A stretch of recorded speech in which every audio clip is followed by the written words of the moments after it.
El destacado cronista peruano Eloy Jáuregui nos explica los secretos de su oficio.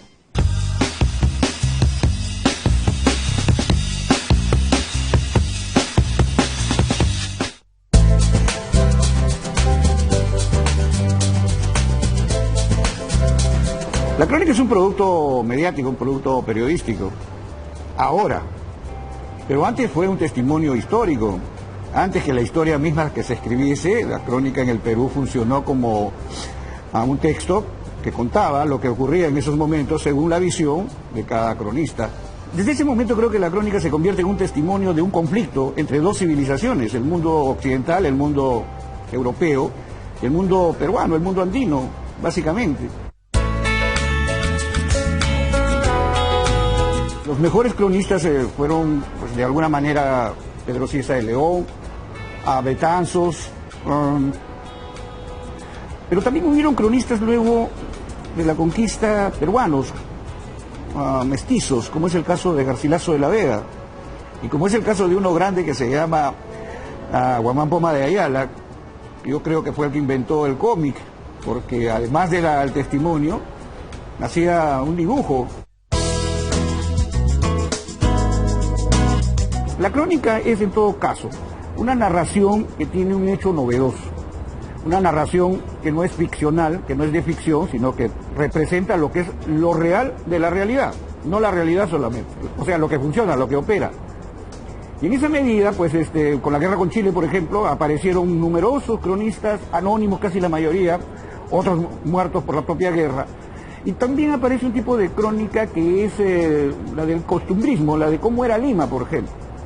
Entonces ahí podemos tener a Manuel Asensio Segura, que también eran escritores, autores de teatro, periodistas que acompañan luego a Ricardo Palma.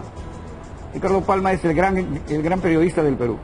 Ricardo Palma es el periodista más moderno que existe en el Perú hasta ahora, para mí. Además fue el chismoso más grande que tuvo Lima. Y Ricardo Palma pues nos ha dejado un testimonio vivo, fresco, de cómo era la sociedad limeña, cómo era la sociedad peruana, con todos sus personajes y sucesos, ¿no?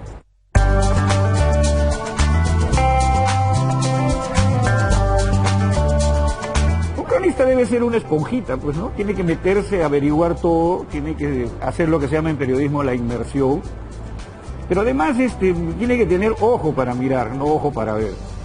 El periodista tiene un ojo especial porque capta los detalles que otros no ven, que no alcanzan a entender, pero además tiene una práctica, pues, escribal, ¿no? O sea, tiene que saber escribir, y tiene que saber escribir con amenidad, tiene que saber utilizar las técnicas literarias en lo que se llama el periodismo. Entonces, uno parece que estuviera leyendo un cuento, pero no es un cuento, es un hecho, que es una noticia que está tratada con artefactos de la literatura, del cuento, de la poesía, de la novela y hasta del teatro. En el siglo XX aparecen grandes cronistas como es José Carlos Mariátegui, poco conocido como cronista, más bien es un ensayista, y otro que es César Vallejo, que también, claro, es un extraordinario cronista. De eso vivió. Vallejo no vivía de la poesía no te paga nada, vivía de lo que escribía, sus artículos.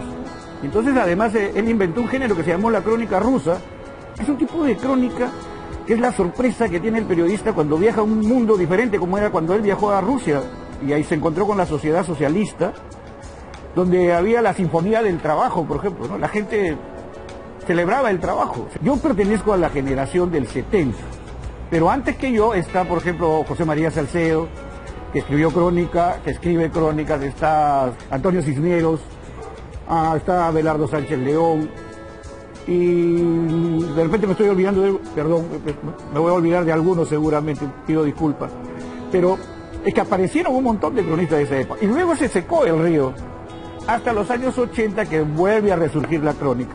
Yo creo que todos los escritores de alguna manera han sido cronistas. El caso de Mario Vargas Llosa, pues es un ejemplo, él escribe crónicas también. El caso de Bryce también escribe crónicas. Julio Ramón Rivero también escribía crónicas. ¿Por qué? Porque hacían periodismo.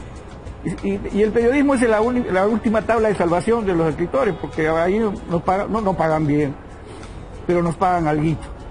Y tenemos para poder sobrevivir.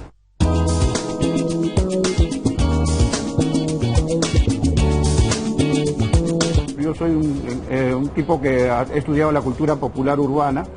Y están mis libros, tengo 27 libros, y todos ellos están cargados por lo que pasa en las calles, en el Rímac, lo que pasa en San Juan del Lurigancho, lo que pasa en la carretera central, lo que pasa en la Panamericana Norte, en las playas, Agua Dulce, Ventanilla, y lo que pasa en las carretillas, y lo que pasa también en la cocina gourmet.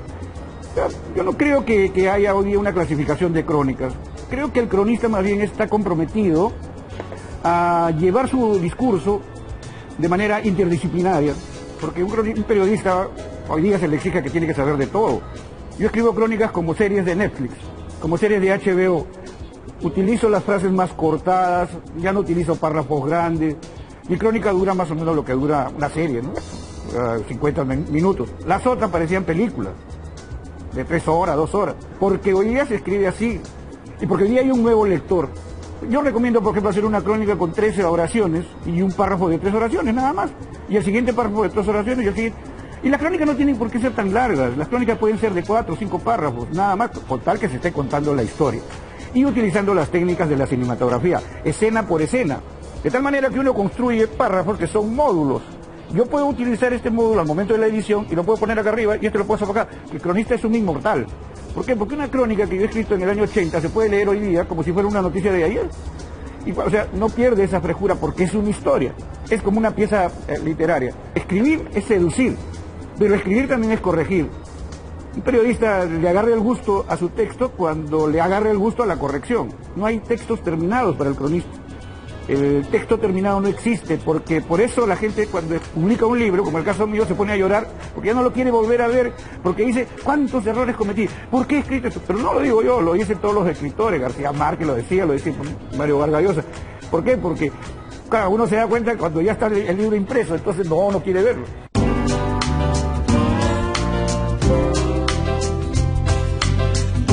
Que tenga musicalidad, que tenga pintura, que tenga fotografía, que tenga imágenes, que tenga una serie de condimentos, que tenga sabor, que tenga olor. El cronista escribe con los oídos, escribe con el olfato, con el tacto, con esto, porque también escribir es un acto de ternura. Mi último libro se llama Eternura, porque precisamente está hablando de la eternidad y de la ternura. Es una frase que yo le he juntado, porque creo que si el periodista hoy día se da cuenta cómo es la realidad en nuestro país, qué cosa consume la gente, se va a dar cuenta que la responsabilidad de él depende mucho de su creación, de su originalidad y de su inventiva. Nosotros utilizamos esa cosa del storytelling, que es una técnica de la mercadotecnia, que quiere decir seducir contando historias. Uno puede contar una historia de 30 segundos para hacer un comercial, pero ese comercial tiene que tener una historia dentro del relato.